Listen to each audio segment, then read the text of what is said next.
Até lá e até esse caminho ser reescrito, como estávamos a falar, há aqui uma questão em cima da mesa, naturalmente, é a Grécia. Ontem, uma das opiniões que eu recolhi da imprensa de alguns jornais gregos diz mesmo que a dívida grega tornou-se insustentável e continuará se as medidas de austeridade forem avante. E já estamos a falar do segundo pacote. Temos sublinhado que a única solução para a Grécia, a zona euro e os credores do país é uma combinação de uma reforma orçamental com uma reestruturação consensual que torne o serviço da dívida viável. Uma reestruturação saudável. Isto existe? Depende do ponto de vista de quem.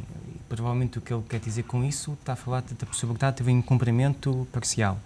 Isso, do ponto de vista da Grécia, pode ser muito saudável, do ponto de vista do investidor, poderá não ser tão saudável assim.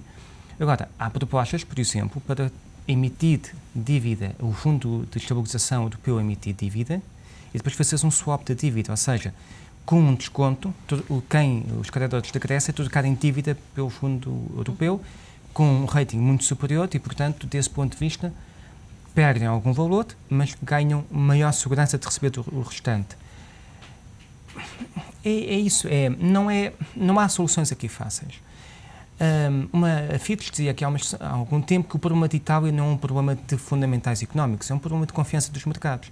E, portanto, quando estamos aqui a dizer, e bem, que há apresentado ao mundo e aos mercados um conjunto de medidas que permitam mostrar ao mundo que a Europa está unida, é uma questão de dar confiança ao mercado.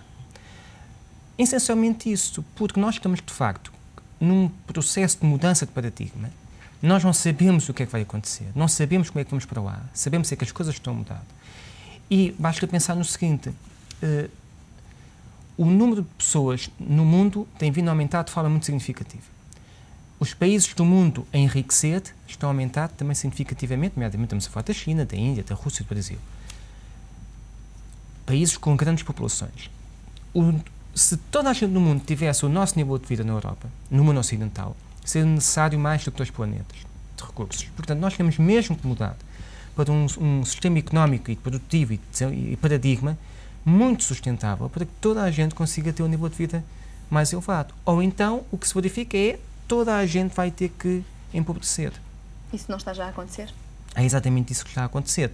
Aqui há 10 anos atrás dizia-se que o limiar de pobreza estava na zona do Saara, agora já está a subir para a região sul da Europa e provavelmente vai continuar a subir para o mundo inteiro. Miguel Varela, existe algum paralelismo entre a situação da Grécia e a situação na Argentina? Bem, de facto já se fala nessa questão. Se houver um incumprimento de facto da Grécia, pode haver um paralelismo sério com aquilo que se passou há uns anos na Argentina, de facto. Efetivamente, porque falávamos de um default organizado. O que aconteceu na Argentina foi um default desorganizado. Não deixa de ser um default, não deixa de ser um default, mas há uma diferença ou não? Essa era a questão. Há uma diferença entre um default organizado, pensado, reestruturado ou um default desorganizado? Em termos práticos, eu acho que não. Em termos conjunturais, em termos imediatos, poderá haver uma diferença até de causas, não é? Mas de consequências, eu acho que não. De consequências, acaba por ser exatamente o mesmo problema. Aliás, até pode ser mais grave no caso europeu, no caso grego, porque a Grécia, de facto, foi alvo de ajudas e mesmo assim não conseguiu cumprir. O que não aconteceu com a Argentina na altura, não é? Foi uma coisa inesperada, de alguma maneira foi inesperado. Portanto, pode colocar em risco a tal questão da Europa. Mas se olharmos para os números, por exemplo, a comparação da Argentina à época 2000-2001 e olharmos agora para os números da Grécia, são bastante mais assustadores os números da Grécia agora. Precisamente. A Argentina tinha dívida de 53%, por exemplo, em relação à dívida externa, a Grécia é de 328%, a dívida pública da Argentina era de 53,7% e a Grécia de 153%, os números quase que dobram ou triplicam. E isto faz perguntar, naturalmente, se pode repetir esta história ou não. E com que consequências? As consequências são de facto muito drásticas, não é? Eu penso que se pode repetir, e de facto, como disse muito bem, pelos números, o caso grego até é mais assustador que o da Argentina. Na altura até houve uma corrida aos depósitos, os bancos também entraram em incumprimento e pode acontecer a mesma coisa, de facto, na Europa. E de facto, acho que somos consensuais quando dizemos que a Europa, neste momento, não está a atravessar um problema conjuntural. E muitas vezes estamos a tentar soluções conjunturais para um problema que é absolutamente estrutural. Portanto, tem que ser pensado a nível de instituições, a nível de estrutura. Portanto, não pode ser com pacotes que o problema se resolve, porque o problema mantém-se. Era precisamente a minha próxima pergunta. Até que ponto é que os pacotes de austeridade em cada país podem resolver, ou não estarão já os países a fazer tudo aquilo que podem? Agora precisam de uma ajuda maior. Não estão a fazer tudo aquilo que podem, acho que não, mas são balões de oxigênio que não resolvem o problema de fundo. Portanto, estão a adiar a solução do problema. Pode resolver o problema para 3 meses, para 4 meses, para 6 meses, mas depois o problema há de persistir novamente. É que a Europa assentou num modelo, de facto, de desenvolvimento depois da Segunda Guerra Mundial muito assente na participação do Estado também nas economias, não é? Que foi necessário na altura para a reconstrução, obviamente, da Europa depois da guerra, mas se calhar está na altura de repensar outra estratégia, porque o próprio Estado absorve quase tudo aquilo que são recursos na Europa, não é? O caso português é um caso exatamente desses também. Sim. Mas se vir pela globalização e a propósito disto tudo, a riqueza continua a criar-se do mundo, só que ela hoje é criada noutros sítios, noutros locais, onde aqui há anos atrás nós achávamos que era difícil haver essa criação de riqueza. Portanto, há aqui uma orientação da riqueza para outros lados, para outros ambientes, digamos, até económicos, e aqueles mais tradicionais, que é a Europa e que são os Estados Unidos, neste momento atravessam 2 crises razoavelmente importantes. Porque mesmo os Estados Unidos, repara, pela primeira vez e ao fim de 4 anos da entrada da crise do subprime, não temos notícia de uma retoma forte, o que é raríssimo em qualquer crise onde os Estados Unidos, ao longo de toda a história, e nós conhecemos-la, até porque é um país que é normalmente muito estudado até nas escolas e que nós analisamos em profundidade, pela primeira vez essa retoma não se passa, o que quer dizer que mesmo nos Estados Unidos o modelo económico sobre o qual eles vivem, atuam e produzem, digamos, estará também a ter que ser repensado.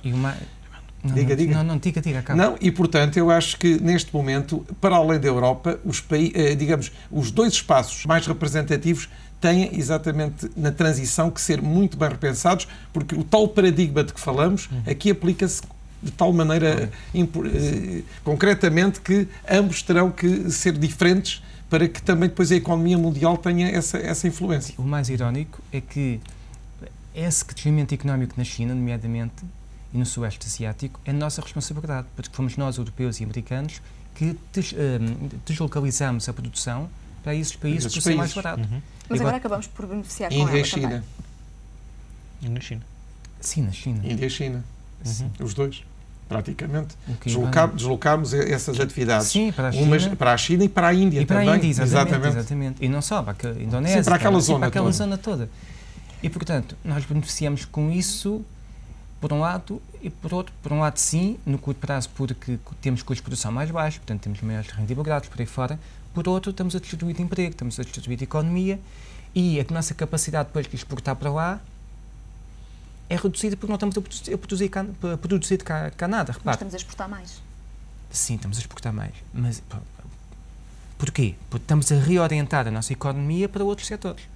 O problema é que há aqui um tempo, um desfazamento entre o momento em que deixamos de produzir-se a ter uma economia baseada num certo tipo de, economia, de indústria, para uma economia muito mais baseada na inovação, na tecnologia, na ciência. Isso demora tempo. E o nível de qualificação necessário para a nova economia é muito superior, também demora tempo a ter pessoal formado para isso, e o número de pessoas que se podem contratar, sim, o número de pessoas que a economia vai ocupar com essas funções nunca é tão elevado como a indústria. Assim. Eu sei que não gosta de falar de cenários hipotéticos, mas ainda para encerrar a questão da Grécia, sim, importa perguntar se concretizar um default, até onde vai o contágio. É só a Portugal, a Irlanda, ou pode ir a todo o Mediterrâneo e Balcãs? Nunca se sabe. Ninguém poderá prever isso. Eu acho que o que é necessário é tratar, como lhe disse há pouco, de uma maneira muito concreta e muito pragmática, de medidas profundas, que não aquelas, como há bocadinho dissemos, só dos packages, só dos pacotes, para que a Grécia não entre efetivamente em default. Esse é que é o grande objetivo. Porque a partir do momento, tal como sucede no sistema financeiro, em que uma unidade entra em default, nunca se sabe qual é o risco, digamos, sistémico aqui, o risco país que se vai prolongar para os outros países da mesma zona euro. Mas uma coisa se sabe, que pelo menos a dívida grega aos parceiros europeus é equivalente a 400% do seu PIB, o que significa que muito pouco poderia ser pago por parte da Grécia, ou seja... Mas repare que na Grécia, como em qualquer país, e agora olhamos para Portugal, nós temos que partir do princípio de que para pagarmos a dívida não basta apenas o esforço que vamos fazer com certeza, mas há que reformular profundamente a maneira como vivemos, a maneira como vivem as pessoas, as empresas e o próprio Estado.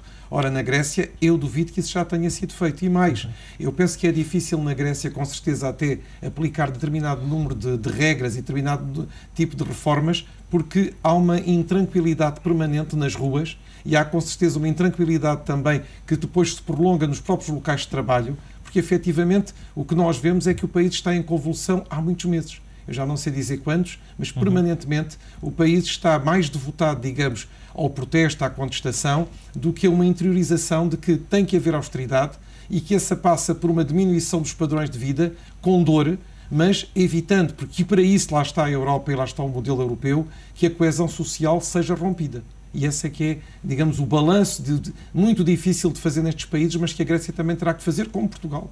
Fazemos uma pausa nesta conversa. Estamos reunidos a analisar as pressões sobre a crise da dívida europeia e o resultado dos testes de stress à banca. A reunião continua, mas é já a seguir a uma curta pausa. Fique por aí. Até já.